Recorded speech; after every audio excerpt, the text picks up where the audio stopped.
part 2 of reading you a very scary story I read on Reddit. The story is called "My Wife Has Been Peeking at Me from Around Corners and I'm Beyond Terrified." So in part 1, we covered the first half of the story. It's a long one, but basically this dude's wife is creeping him the fuck out and he doesn't know what to do. In the last scene before we broke, the husband decides to tease her and say, "Hey, I've noticed for the past 2 weeks you haven't been peeking at me and you haven't been doing that creepy ass grin that you do." And she says, "Maybe I've just gotten better at it." So I didn't say anything, but I wondered whether or not she was joking. For the next few days, I couldn't stop thinking about what she said. Was she still peeking at me when I wasn't looking and I just hadn't noticed? And if so, what the hell was she getting out of this? I started to feel paranoid, constantly checking whether she was watching me from around the corner or from behind a door. I was jumpy whenever I was home and she wasn't in full view of me. I felt stupid and a little crazy. But after a few weeks without another incident, I began to relax. I stopped checking behind furniture and walls and told myself it was just a bad memory. Then a few days later, it got so much worse.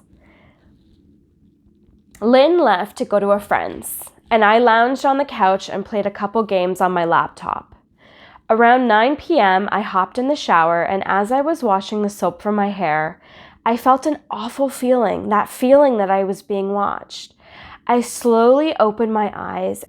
Lynn was peeking from behind the shower curtain, her entire head stretched into the shower, her long dark hands dripping with water, her mouth hung open in a terrible grin, her eyes wide and red as if she hadn't blinked in a while.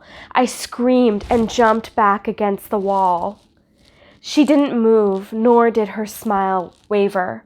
Her makeup ran down her cheeks in 2 black streaks. She looked giddy and completely deranged. We stood like that for a few moments, neither of us saying a word.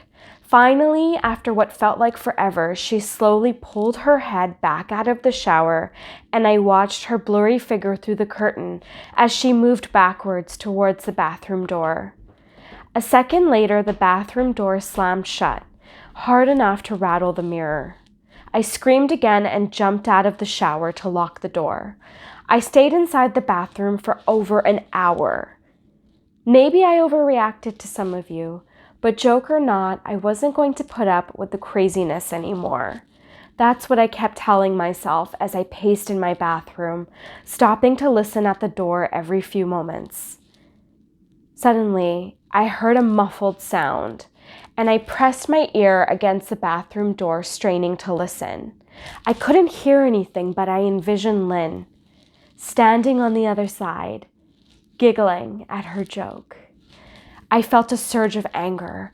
I was beyond pissed at being made to feel scared in my own home and made to hide in the bathroom for an hour. All for what? Some joke? If it was a joke, it was an awful one. "What the F, Lynn?" I snapped. "This is getting really effing annoying."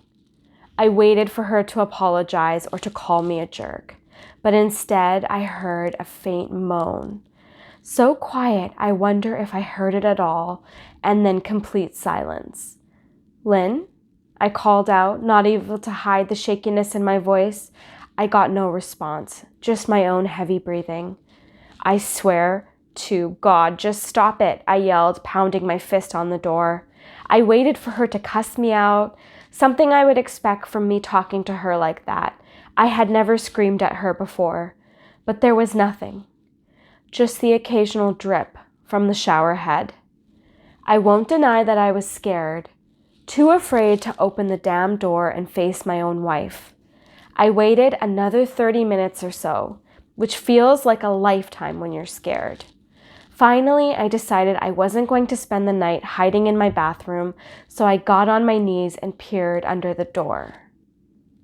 I almost expected to see her face peeking back at me, but thankfully I didn't.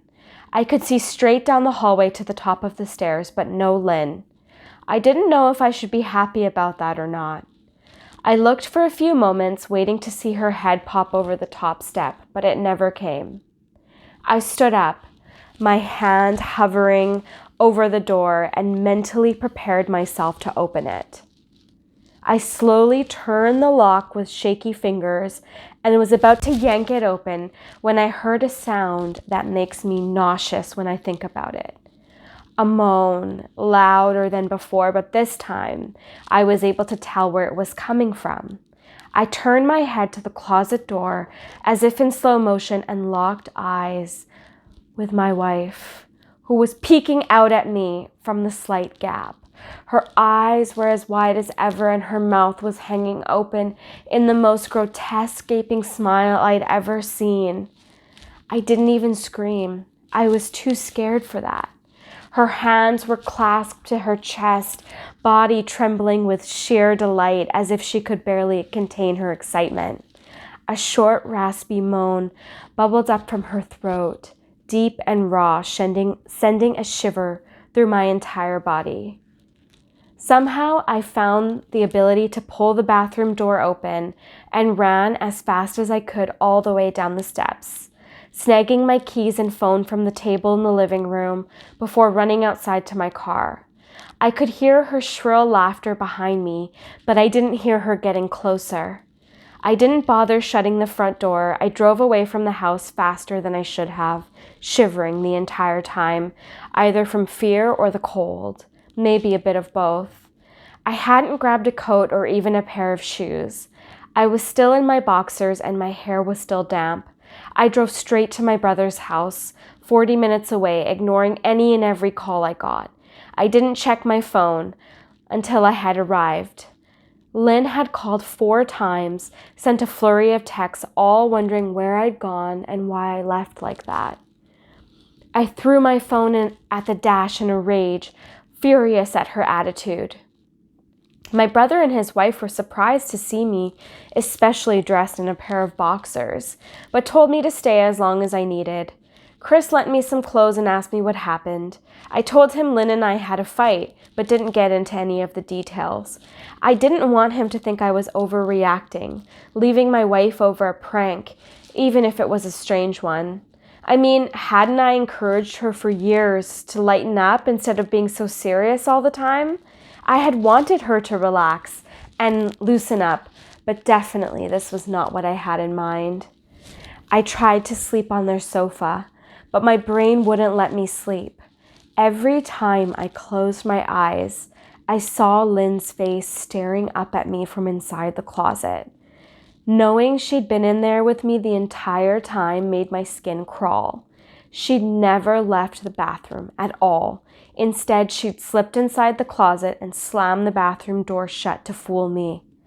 The mere thought of going back home gave me anxiety. I tossed and turned, unable to sleep. My sleep was filled with terrible dreams, all of Lynn's smiling face. I woke up as the sun started to rise. My sore body ached from the sofa, and I felt drained. I knew I'd have to call Lynn at some point, but I didn't know what to say to her. I wouldn't be going home unless she gave me her word she'd never do any more creepy shit. I just wanted my wife back. Her normal, serious self never looked so good to me.